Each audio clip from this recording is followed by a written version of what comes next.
Baked ziti marries sausage lasagna, and they have a cheesy baked pasta baby.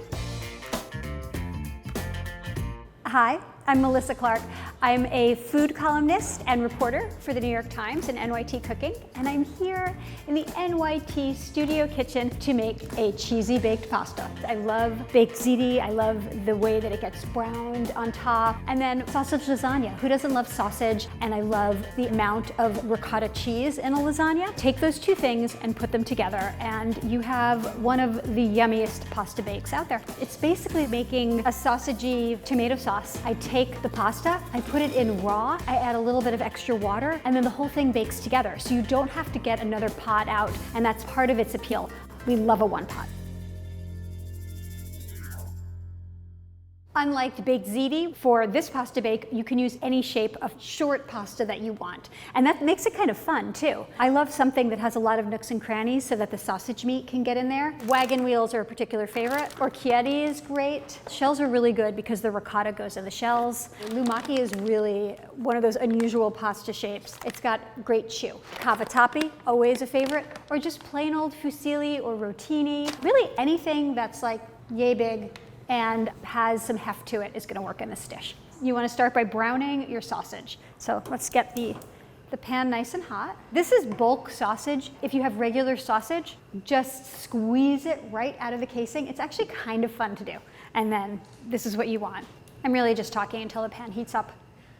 I've definitely built up a tolerance. I'm just going to call this hot. You just want a little bit of olive oil so the sausage does not stick and it encourages browning. First time wearing this shirt. Do you think I could give it a day before I get oil splatters on it? You know, gotta save the new shirt. And you just want to break it up so that there's nice little pieces throughout the pasta. Everybody gets a little sausage. While that's doing that, I'm gonna crush the fennel seeds. If you crush them a little bit, it releases their flavor. If you don't have a mortar and pestle, just put them on a cutting board and use the side of a knife and just kind of press into it. All you're doing is looking to like bang them up a bit so that they are more flavorful. So I'm gonna add some sliced garlic. Now normally, if this was just ground pork and not pork sausage, I would be salting this, so you don't need to salt it yet. All you want to do at this point is just saute the garlic. You're just looking for the garlic to get golden at the edges. All the other spices are toasting. One of the things I love about a one pan is you see all those like little brown bits on the bottom of the skillet. I don't have to worry about deglazing. They're going to get incorporated into the dish as it cooks, and we get all the flavor. Clean as you go. Okay, you see how the garlic is starting to turn a little bit brown? So that is when I'm going to add my whole peeled plum tomatoes. I'm going to lower that heat again. Break them up and always wear your apron. Sometimes I will crush them up before I add them.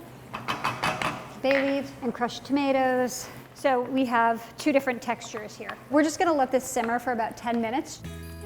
Wait, there is a missing bay leaf in here. But wait, where is it? I mean, I definitely put two in, right? All right, where are you? It didn't fall. Oh. You see it? Yeah, wait, I see the stem. Where? Oh, yeah. Very fun shape to eat. And you just want to make sure that the pasta is covered with the sauce. And I'm going to let this simmer for 2 minutes just to get it going. You want to stir it every once in a while just to make sure that it doesn't stick to the bottom. Now I'm going to turn the heat off and take out the bay leaves, which I have conveniently kept in a safe place now.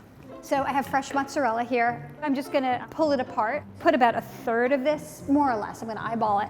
You could grate this, you could chop it up beforehand, whatever works for you. Part of cooking is knowing what works for you and what you're comfortable with. As much as this is my recipe, it's your dinner.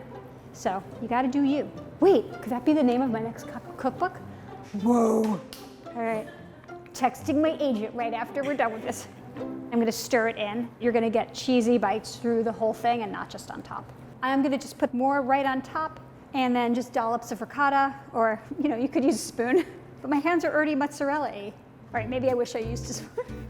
It's a little gushy. Parmesan cheese on top of the whole thing. I'm gonna wash my hands and put it in the oven. The oven, by the way, I didn't say this at the beginning of the recipe, but we have preheated it to 425. All right, I'm gonna go check on it. It's been about 20 minutes. This already looks pretty gorgeous, and you could absolutely serve it like this. If you want it even browner with a little bit of speckly singed black bits, you can throw it under the broiler for a minute. I'm gonna do that just to show you what it'll look like. And while that's broiling, I wanna give you a little fennel tip. If you buy fennel sausage, you don't necessarily have to add extra fennel. And if you actually don't like fennel at all, just use garlic sausage. It's all up to you. Do you see how it got a little bit browner, the cheese, a little more golden in spots? Okay, here's a little tip for when you take something super hot out of your oven or broiler. Take your pot holder and just put it over the handle, because you will forget that it's super hot and you will grab it and you'll be so sad. How many times have I done that? So many. Okay, garnishing. Doing it fresh like this keeps it really pungent. If I had added it to the sauce, it would sort of cook into something nondescript. So this gives it a lot of personality. And I'm being generous because I want that pungency. I like a little heat, but you don't need to do this. And then just some basil. You want the green, you want the color, but you also want the fresh flavor. You could serve this right now, but if you can possibly wait another 10 or 15 minutes, it'll solidify a little more. But if you can't, go for it. And the best part of every video, I get to eat this. I haven't made this in so long. You know, I created the recipe a couple of years ago. I'm so excited to eat this again. Cheesy. It's so good. Sausage, yum. Tomato sauce, yum. Chili, garlic, ricotta cheese, and mozzarella.